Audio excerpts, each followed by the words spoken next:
sente zange sasula amabanja nakati nkyali mu Kamoze n'ebyolabyola banyimba gye bayino n'emmotoka yange ndi mu mabanja ga Moze ye musanze ali mu kunyumirwa ali mu pati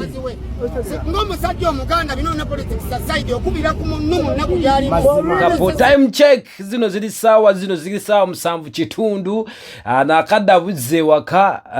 kivulu kyakazibe kapo tuba kulisa bwe namwe nababaddeyo King Saha embeera bweti bwagirese mu bulamu muno bwokola ngo omuntu ekintu abantu amutebeerabira basigaza obulumi ku mutima. Ekyamazima waliwo abadde bajajinga King Saha n'okumwogera ebisongovu nga bagamba oba oliawo kyakoze kibadde tekyetaagisa ayonoonye ekivulu kya munne kibadde kitambudde bulungi simanya biki politics tabadde mu kivulu timu kibadde kitambudde bulungi King Saha yabyonoonye naye njagala kuzzayo ko mabega mwabadde bajajinga King Saha ku kintu kye yakoze njagala oddemu owulize vidiyo eno ono yali King Saha buno bwali bubaka ng'abuweereza Kasolo minisita Kasolo ku mbeera yamutuukako mbeera gy'olwesanzeeko kuletera okwejjusa okuyingira okuyimba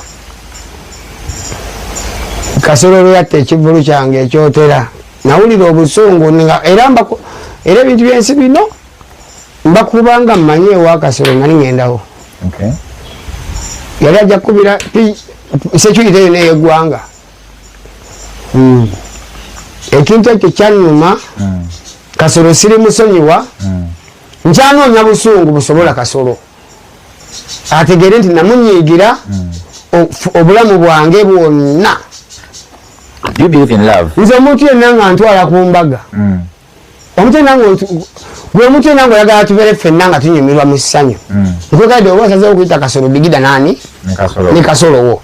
nange ndeka nina abanga abajja okunfiirako bajja kumpita saagala kucakala ne Kasolo mu nsi mu kabuli ne mu ggulu. Wow, tomusonyiwa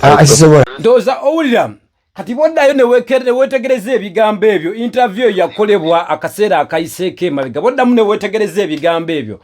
interview yakolebwa King Saha ennaku eziyiseeko emabega ebbanga lyakubidde endongo weewuunye almost more than 10 years ngali mu music industry bw'agamba nti mu bulamu challenge yali asinze okufuna ennene yali emusoomoozezza mu ndongo yali ku minisita Kasolo kitegeza ne kiyakoze ku stage kyabadde kitono atera kino kindetera ne ku nsonga yatuuse bwe yamaze okuva ku stage okwogerako eri bannamawulire obadde okimanyi nti yabagambye ebigambo bye munaabagamba ati abantu balina obulumi mu mitima so kati mwenna abadde bajajinga King Saha mu mbeera eno ekyamazima twandizeemu ne tulowooza mu kusooka nange nnanyiizeemu nga nze omu ne ŋŋamba yiyi naye King awo ng'asusseemu okulumbagana naye nagenza okuddayo tunule mabega ne ŋŋamba